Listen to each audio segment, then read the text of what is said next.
तो बच्चों, आज के क्लास में हम लोगों का जो क्लास होगा तो उसमें हम लोग ईथर को बनाने की विधि का वर्णन करेंगे। इसमें से कई एक ऐसी विधि है और कई एक ऐसे इक्वेशन है जिसको आप पहले पढ़ चुके हैं। तो इस इक्वेशन को आप केयरली सुने। जो भी अभी नाम आएगा वो नाम ऑलरेडी आप पहले से पढ़ चुके हैं।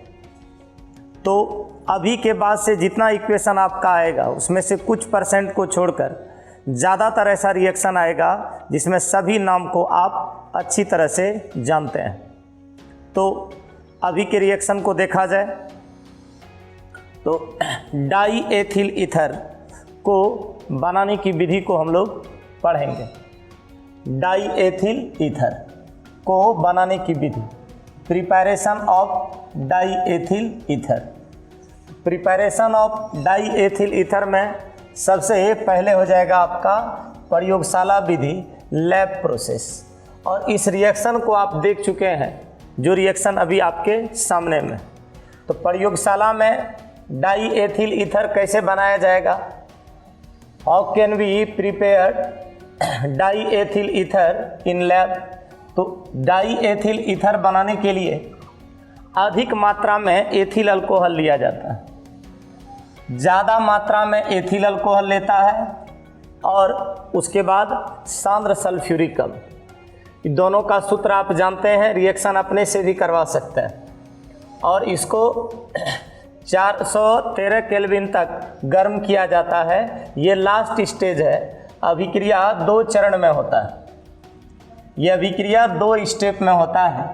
रिएक्शन 2 स्टेप में संपन्न होता है। फर्स्ट ऑफ ऑल क्या होता है? 373 केल्विन पर एथिल हाइड्रोजन सल्फेट बनता है। दोनों का रिएक्शन आप करवाइए। एथिल अल्कोहल जान रहे हैं, ये हो गया एथिल अल्कोहल। सूत्र आप जान रहे हैं, एथेनॉल। और इसका रिएक्शन आप करवा रहे हैं सांद्र सल्फ्यूरिक अम्ल। तो सांद्र है तो क्या दे दीजिएगा? कॉन्क।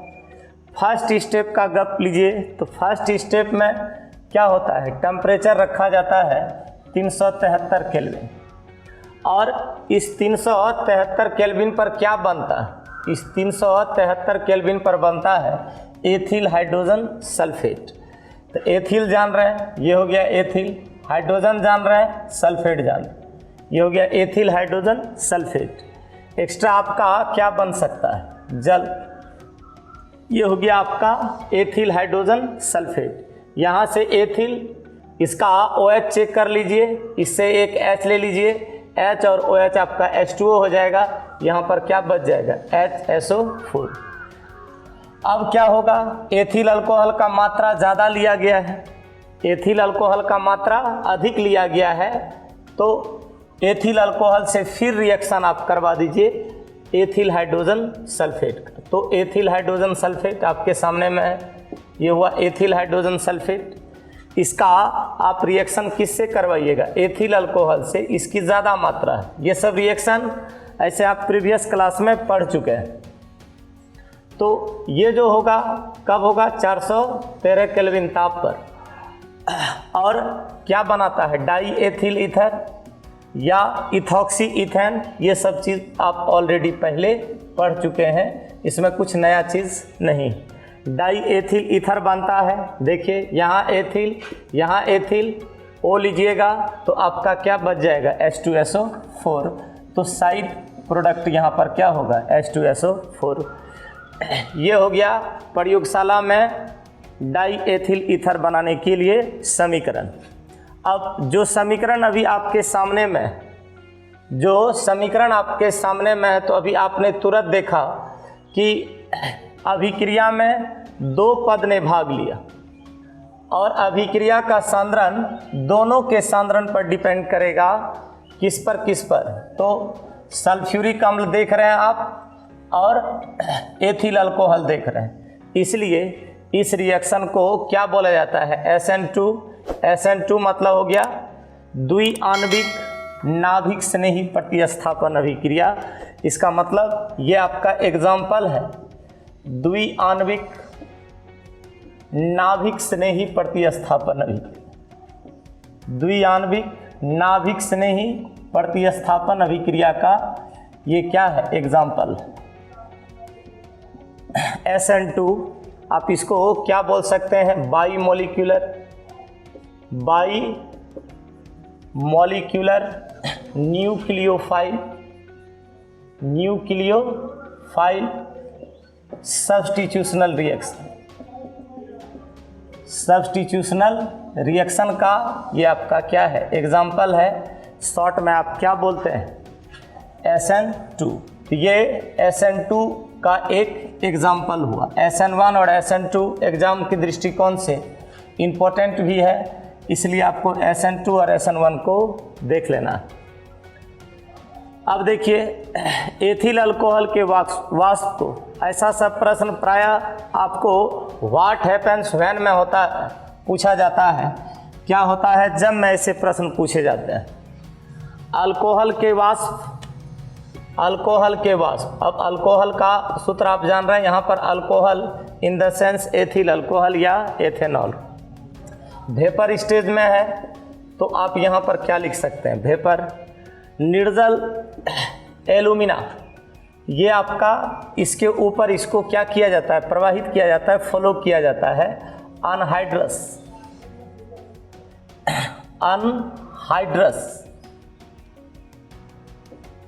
तो अनहाइड्रस एल्यूमिना ये आपका एक तरह से डिहाइड्रेशन आप कह सकते हैं। इस रिएक्शन को निर्जलीकरण हो रहा है, इसका मतलब इस रिएक्शन को आप डिहाइड्रेशन कह सकते हैं।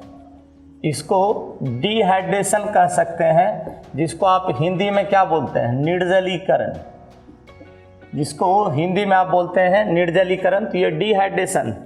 तो अनहाइड्रस एल्यूमिना के ऊपर जब इसको प्रवाहित किया जाता है, तो देखिए निर्जल एल्यूमिना के ऊपर कितना टेम्परेचर है, तो जो टेम्परेचर प्रेशर रिएक्शन कंडीशन है उसको आप तीर चिन्ह के ऊपर या कहाँ लिख देते हैं, नीचे प्रवाहित कीजिएगा तो आपको क्या बनेगा, तो आपको बन रहा है डाई एथिल ईथर। सूत्र तो आप ऑलरेडी जान रहे हैं डाई एथिल ईथर का, ये आपका क्या है डाई एथिल ईथर।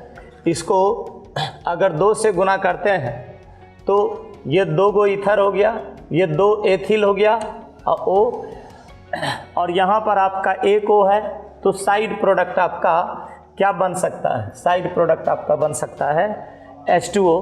तो आपका इक्वेशन क्या हो जाएगा, बैलेंस। निर्जलीकरण इसका मतलब जल को निकलना भी चाहिए, तो वही ये जल क्या हुआ, एग्जिट हुआ, निकला। तो अभी आपने क्या देखा कि अल्कोहल के वाष्प को निर्जल एल्यूमिना के ऊपर हमने 513 से 533 केल्विन पर प्रवाहित किया, तो आपका क्या फॉर्म हुआ, तो फॉर्म हुआ आपका डाई एथिल ईथर। ये आपने रिएक्शन देखा, ये विलियमसन सिंथेसिस है, विलियमसन संश्लेषण। इस रिएक्शन को भी आप ऑलरेडी प्रीवियस क्लास में पढ़ चुके हैं। मोस्टली रिएक्शन आपका देखा हुआ है, नाम देखा हुआ है, आप अपने से भी रिएक्शन लिख सकते हैं, इसमें कहीं दिक्कत नहीं होना चाहिए। विलियमसन सिंथेसिस जो हुआ, विलियमसन संश्लेषण, ये विलियमसन नाम है, ये विलियमसन नाम है, और इन्होंने ही सबसे पहले प्रयोगशाला में डाई एथिल ईथर बनाया था, इसीलिए उनके नाम के सम्मान में इस रिएक्शन का नाम पड़ गया विलियमसन सिंथेसिस, विलियमसन संश्लेषण। तो ये जो विलियमसन संश्लेषण आप देख रहे हैं, इसमें क्या होगा, एथिल आयोडाइड, ये सब आप पढ़ चुके हैं। जहां आप अभी एथिल आयोडाइड कह रहे हैं, आप नॉर्मल रिएक्शन में पढ़े हैं एल्किल हैलाइड, एल्किल हैलाइड। तो एल्किल हैलाइड पढ़े हैं, तो वहाँ क्या देते थे, RX देते थे, लेकिन यहाँ पर आपको चूंकि डाई एथिल ईथर बनाना है, इसलिए आप क्या लेते हैं, ethyl iodide, ethyl iodide. Alcohol, alcohol में यहाँ पर कौन सा अल्कोहल हो, तो यहाँ पर अल्कोहल होगा एथिल अल्कोहल। वहाँ पर हम लोग ले लेते थे जनरल अल्कोहल, ROH लेते थे। तो जनरल रिएक्शन आपको पता है, और ये आपका Williamson synthesis. Ethyl iodide, ethyl iodide का एथिल अल्कोहल के साथ अभिक्रिया करवाते हैं, या यहाँ पर सोडियम एथॉक्साइड, सोडियम एथॉक्साइड। देखिए ये हो गया आपका एथॉक्साइड, एल्कोक्साइड आप पढ़े हैं, और सोडियम लगा दीजिए, 1 वैलेंसी कैंसिल, तो सोडियम एथॉक्साइड ये, वहाँ पर हम लोग लिखे थे सोडियम एल्कोक्साइड। रिएक्शन आप लिखिए तो क्या बनता आपका डाई एथिल ईथर, बार बार आप डाई एथिल ईथर का सूत्र लिख चुके हैं, इसी को आप इथॉक्सी इथेन भी बोलते हैं IUPAC नेम में। साइड प्रोडक्ट आपका क्या रह रहा है, सोडियम आयोडाइड। जनरल रिएक्शन में क्या होता है, सोडियम हेलाइड। और अभी आपको बताया गया कि इस विधि के द्वारा सबसे पहले विलियमसन ने ही बनाया था ईथर, इसलिए इसका नाम रखा गया विलियमसन संश्लेषण, तो उनके नाम के सम्मान में ये रखा गया।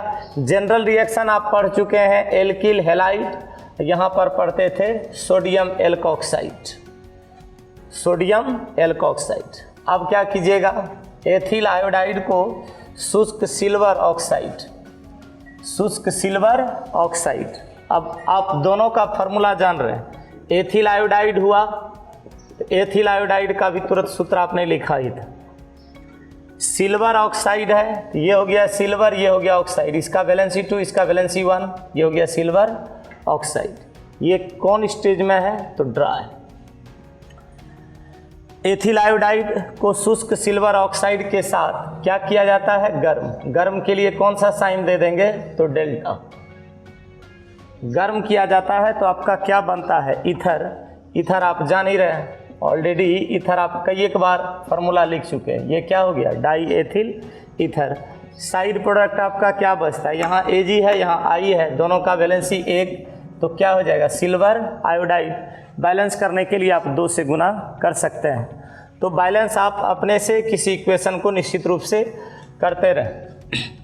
अब आ जाएंगे इसके फिजिकल प्रॉपर्टी पर, जो इसका भौतिक गुण है, तो यहाँ पर आपको क्रम सजाने के लिए मिलता है। तो क्रम जब सजाने के लिए मिलेगा तो एक चीज़ आप जरूर याद रखें कि किसके साथ इसका कंपैरिजन किया जाता है। अभी हम फर्स्ट ऑफ ऑल जो डिस्कस करेंगे वो करेंगे बॉइलिंग पॉइंट पे, BP पे, boiling point, boiling point of ether. तो ईथर का जो बॉइलिंग पॉइंट होता है, ईथर का जो क्वथनांक होता है, इसका समान अनुभार, आप अनुभार निकालने जानते हैं ईथर का, और एल्केन श्रेणी आप पढ़ चुके हैं। तो समान अनुभार वाला अगर ईथर है और क्या है, एल्केन है, और दोनों का अनुभार अगर समान है तो क्या कहा जा रहा है, समान अनुभार वाले एल्केन के समान तथा अल्कोहल से कम होता है। कंपैरिजन आप कर लीजिए, इसका मतलब अगर क्वथनांक का चर्चा होगा तो एल्केन के बराबर होगा। सजाइएगा कभी, ये अगर आपका ईथर है और ये अगर आपका एल्केन है और ये अगर आपका अल्कोहल है, ये तो इक्विवेलेंट होगा, ये तो इक्विवेलेंट होगा, लेकिन अल्कोहल से क्या होगा, कम। इसका मतलब है कि इसका बॉइलिंग पॉइंट सबसे ज़्यादा होगा। इस प्रकार से आप इसका ऑर्डर याद रखेंगे। हालांकि थोड़ा बहुत एल्केन से कम ही होता है ये, लेकिन इसको लगभग इक्विवेलेंट मान लिया जाता है, बहुत आंशिक डिफरेंस रहता है, लेकिन अल्कोहल से कम होता है।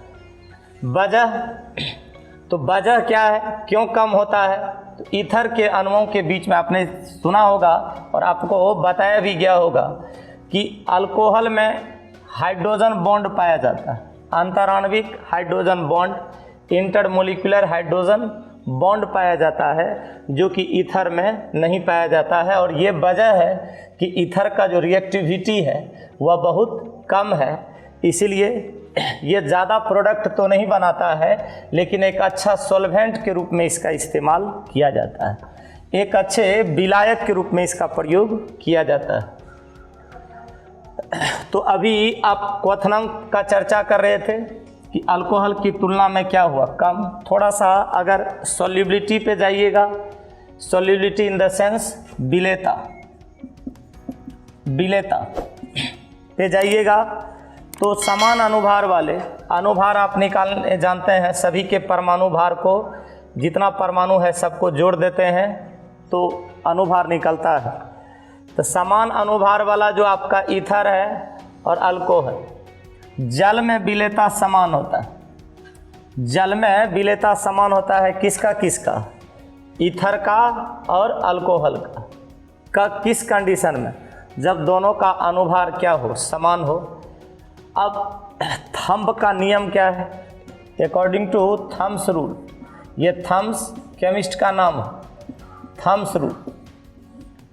अकॉर्डिंग टू थम्स रूल क्या होता है कि जो अल्कोहल या जो ईथर आपके पास है, जो अल्कोहल या जो ईथर आपके पास है, उसमें कार्बन परमाणु को पहले गिन लीजिए, कार्बन परमाणु को पहले आप गिन लीजिए। और यदि 4 कार्बन परमाणु पर, यदि 4 कार्बन परमाणु पर 1 ऑक्सीजन परमाणु रहे तो आप समझ लीजिए कि वो ईथर या अल्कोहल क्या होगा, जल में विलय होगा, अन्यथा अविलय होगा। तो केमिकल रिएक्शन के बारे में अभी आपको पढ़ना है ईथर का, ईथर किस किस प्रकार का केमिकल रिएक्शन दे सकता है। तो ईथर किस किस प्रकार का केमिकल रिएक्शन दे सकता है।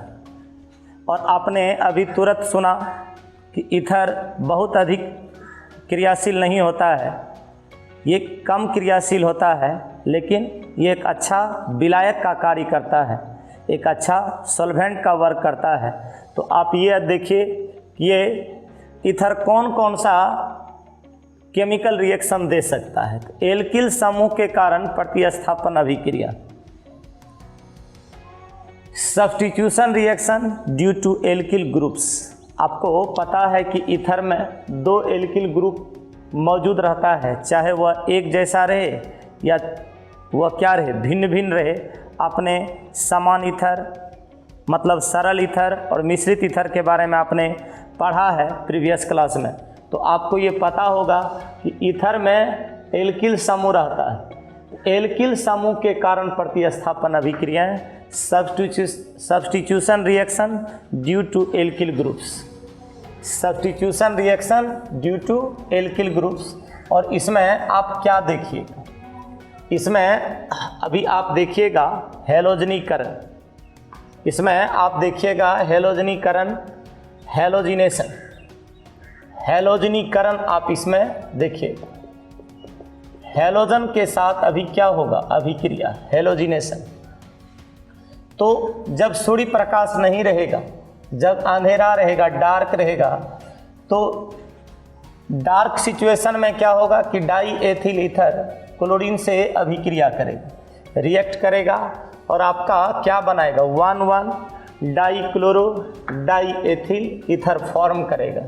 लेकिन सूर्य के प्रकाश में ये रिएक्शन अलग कंडीशन में होगा और वैसी स्थिति में आपका क्या बनेगा, पर क्लोरो डाई एथिल ईथर।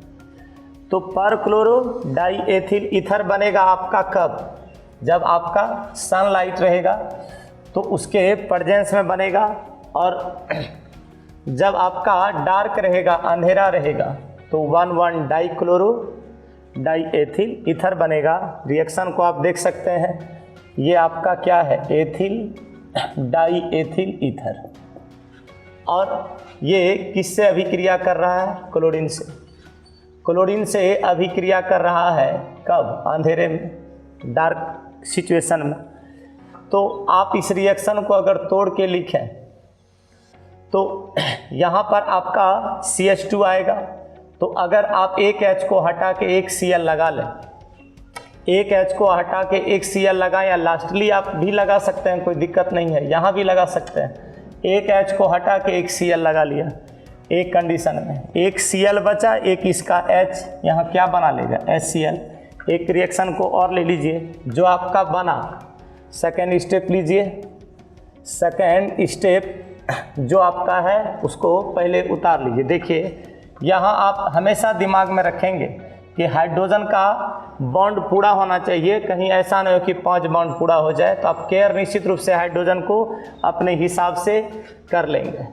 तो यहाँ पर आपका क्या है, ईथर ले रहे हैं, ईथर ले रहे हैं। जो ऑक्सीजन है, जो ऑक्सीजन है उसको आप जोड़ते चलिएगा, जो ऑक्सीजन है उसको आप जोड़ते जाइएगा। सिर्फ आपने क्या किया है, एक Cl को एक H हटा के एडजस्ट किया है और इसमें कोई नया चीज़ आपने नहीं किया है।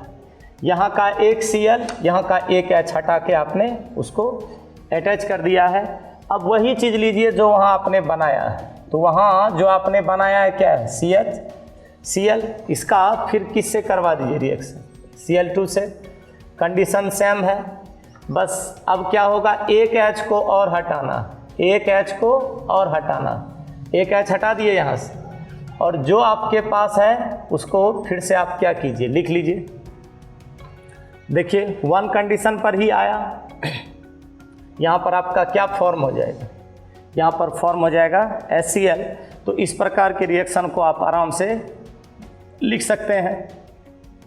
ये तो था कि डार्क कंडीशन, लेकिन यही डाई एथिल ईथर जब प्रकाश की उपस्थिति में, सनलाइट के प्रेजेंस में ये रिएक्शन करेगा, तब आपका क्या बनाएगा, परक्लोरो।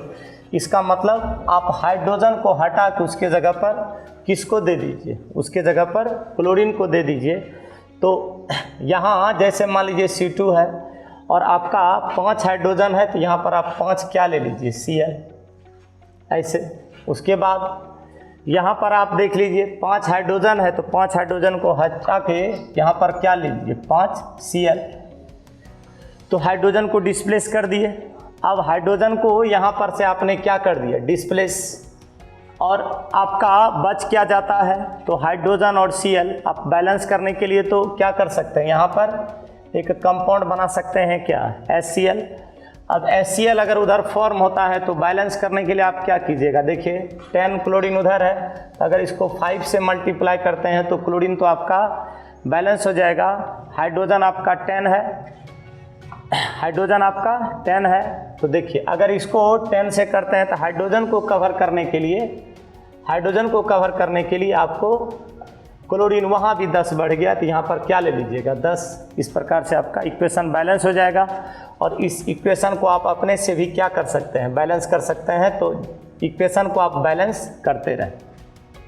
उसके बाद क्या है, ये तो अभी आपने देखा कि ईथर में जो एल्किल मूलक होता है उसके वजह से इसमें कौन सा केमिकल रिएक्शन आता है, ये कौन सा केमिकल रिएक्शन दे सकता है। उसके बाद आप गौर कीजिएगा कि ईथर के ऑक्सीजन पर उपस्थित निर्जन युग्म लोन पेयर ऑफ इलेक्ट्रॉन जो प्रेजेंट रहता है ऑक्सीजन एटम, ईथर आप जान रहे हैं, ईथर आप जान रहे हैं, ये ऑक्सीजन, तो 2 ही बॉन्ड कवर हुआ, ये आपका क्या है, लोन पेयर ऑफ इलेक्ट्रॉन, ये आपका क्या है, lone pair of electron. Lone pair of electron का सेंस क्या है, इलेक्ट्रॉन का निर्जन युग्म। अब इसकी वजह से ये कौन सा रिएक्शन दे सकता है, ईथर के ऑक्सीजन पर उपस्थित निर्जन युग्म के कारण केमिकल रिएक्शन आप देखिएगा। और अभी आप यहाँ पर ये क्लियर कीजिएगा कि ईथर जो है वह किस नेचर का होता है, ईथर जो है वह बेसिक नेचर का होता है। इस चीज़ को अभी आप देखिएगा, जितना भी रिएक्शन अभी आप देखिएगा इधर, वो सब एग्जाम्पल होगा कि ईथर क्षारीय नेचर का होता है।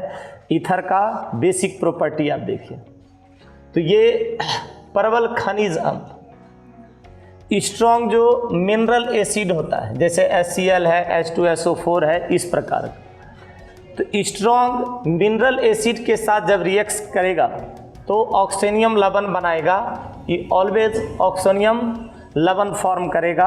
आप रिएक्शन को देखिए। तो हम लोग ईथर के क्षारीय प्रकृति को देख रहे थे। इसमें हम लोग ये देखेंगे कि ईथर स्ट्रॉन्ग एसिड के साथ, स्ट्रॉन्ग एसिड में कैसा एसिड, जो मिनरल एसिड होता है उसके साथ रिएक्ट करके ऑक्सोनियम साल्ट फॉर्म करता है, जिससे ये पता चलता है कि ईथर बेसिक नेचर का होता है। इसके बाद हम ये देखेंगे कि BF3 जो लुईस एसिड है और ग्रिग्नार्ड अभिकर्मक के साथ अभिक्रिया करके ये संकुल फॉर्म करता है, संकुल का निर्माण करता है। और ये टोटल रिएक्शन ये क्लियर करेगा, ये स्पष्ट करेगा कि ईथर बेसिक नेचर का होता है। तो इसके रिएक्शन को हम लोगों को देखना है। तो डाई एथिल ईथर का फॉर्मूला आपको पता है, ये डाई एथिल ईथर। यहाँ पर आप इसको किसी स्ट्रॉन्ग मिनरल एसिड, ये आपका हो गया हाइड्रोक्लोरिक एसिड, इसके साथ रिएक्ट करवाइए। और इसके साथ रिएक्ट करवाने के बाद जब ठंडा होता है, जब यह कंपाउंड ठंडा होता है तो क्या फॉर्म करता है, तो देखिए यहाँ पर एक कंपाउंड अभी बनाया जाएगा, ये हो गया डाएथिल ऑक्सोनियम। अब यहाँ पर कुछ जोड़ेंगे, यहाँ पर क्या आ जाएगा, पॉजिटिव चार्ज। ये आपका डाएथिल ऑक्सोनियम क्या हो गया, क्लोराइड, डाएथिल ऑक्सोनियम क्लोराइड। और यहीं पर अगर आप सांद्र सल्फ्यूरिक अम्ल लेते, वो भी आपका मिनरल एसिड ही है, स्ट्रॉन्ग एसिड ही है। तो अगर यहाँ पर आप क्या करते, सल्फ्यूरिक अम्ल लेते, ये सांद्र रहता, ये लेते, और उसके बाद आप इसको देखते तो टोटल रिएक्शन आपका यही रहता। यहाँ पर आ जाता आपका हाइड्रोजन सल्फेट, यहाँ पर आ जाता हाइड्रोजन सल्फेट। तो die ethyl oxonium hydrogen sulphate आपको प्राप्त होता। अब इसके बाद हम थोड़ा सा इसके संकुल पर चलते हैं और रिएक्ट करवाते हैं लुईस एसिड और ग्रिग्नार्ड अभिकर्मक से। तो आप देखिएगा कि एक संकुल फॉर्म होगा और ये टोटल चीज़ ये क्लियर करेगा कि ईथर बेसिक नेचर का होता है। आइए BF3 के साथ इसका रिएक्शन करवाते हैं। BF3 के साथ किसका, तो डाई एथिल ईथर का आप रिएक्शन करवाइएगा तो एक संकुल फॉर्म करता है। देखिए ये 3 बॉन्ड तो बना लेता है ये फ्लोरीन के साथ, 3 बॉन्ड ये फ्लोरीन के साथ बना लेगा। एक जो ये आपका है, जो आप देख रहे हैं, ये कोऑर्डिनेट करेगा इसको, तो इसका ऑक्टेट कंप्लीट होगा। चूँकि बोरॉन जो है ग्रुप 13 का एलिमेंट है, तो वैलेंस इलेक्ट्रॉन 3 है, 3 इलेक्ट्रॉन शेयर किया 6, और 6 इसको 2 इलेक्ट्रॉन चाहिए, तो ये कोऑर्डिनेट करेगा। ये एक लॉन पेयर ऑफ इलेक्ट्रॉन को लेगा, तो किससे लेगा, इसी से, डाई एथिल ईथर से, इससे लेगा, तो ये एक जोड़ा देगा, ये संकुल हुआ। फिर आप एक कैसा संकुल बना सकते हैं, यही डाई एथिल ईथर है। अब आप रिएक्शन जो करवाइएगा वो किससे, अब जो रिएक्शन करवाइएगा ग्रिग्नार्ड अभिकर्मक। तो ग्रिग्नार्ड अभिकर्मक का क्या सूत्र हुआ, RMgX एल्किल मैग्नीशियम हैलाइड। और यहाँ से आपको एक क्या करना है, ये मैग्नीशियम हो गया, हेलोजन के साथ सिंगल बॉन्ड, एल्किल के साथ सिंगल बॉन्ड, और इसका अपना वैलेंस इलेक्ट्रॉन 2 ये हो गया। और इसको 2 पेयर का और आवश्यकता है, तो 2 पेयर ही कोऑर्डिनेट द्वारा लेगा। तो जो आपके पास है डाई एथिल ईथर, ये क्या करेगा, जो आपके पास है डाई एथिल ईथर, ये आपका डाई एथिल ईथर यहाँ से ये क्या कर देगा, इसको कोऑर्डिनेट कर देगा। तो ये इस प्रकार का एक क्या प्राप्त करेगा, संकुल, और जो ये क्लियर करता है कि ईथर आपका क्या है, बेसिक नेचर का है। उसके बाद आपने एक रिएक्शन और देखा, और उसमें आप ये देखें ये सांद्र सल्फ्यूरिक अम्ल के साथ अभिक्रिया करते हैं। तो आपको बनाता क्या है, तो सांद्र सल्फ्यूरिक अम्ल के साथ जब अभिक्रिया करता है तो बनाता है एथिल अल्कोहल और एथिल हाइड्रोजन सल्फेट। लीजिए एथिल डाई एथिल ईथर, आप ले लीजिए डाई एथिल ईथर। तो डाई एथिल ईथर का ये हो गया फार्मूला। ये किसके साथ रिएक्ट करेगा, तो सल्फ्यूरिक अम्ल के साथ, सल्फ्यूरिक अम्ल के साथ ये रिएक्ट करेगा। ये कैसा है, कॉन्क है, सांद्र है। अब ई बनाता क्या है? ये बनाता है एथिल अल्कोहल। एथिल अल्कोहल और क्या बनाता है? Ethyl hydrogen sulphate. Ethyl hydrogen sulphate. और जो एथिल अल्कोहल आपके पास है, जो एथिल अल्कोहल आपके पास है वो पुनः किसके साथ? तो पुनः जो आपका सांद्र सल्फ्यूरिक अम्ल है उसके साथ रिएक्शन करके, उसके साथ रिएक्शन करके क्या बना लेता है? Ethyl hydrogen sulphate. तो एथिल हाइड्रोजन सल्फेट फॉर्म करता है। साइड प्रोडक्ट आपका क्या रहेगा? वाटर। तो ये आपका रिएक्शन हुआ कि डाई एथिल ईथर सांद्र सल्फ्यूरिक अम्ल के साथ रिएक्शन करेगा तो क्या होगा? तो शेष रिएक्शन अब जो इसका बचा है, कुछ ईथर के केमिकल प्रॉपर्टी हैं उसको आपने पहले देखा है। अब हम लोग चल जाएंगे ईथर को समराइज करेंगे, इसलिए आपसे रिक्वेस्ट है कि आप ईथर को बढ़िया से देख करके आएँ। प्रीवियस क्लास में जो रिएक्शन आपने पढ़ा है उसको आप ढंग से देख करके आएँ। इसके बाद हम लोग न्यू चैप्टर एल्डिहाइड कीटोन पे जाएंगे। अभी के लिए इतना ही, शेष कल। धन्यवाद।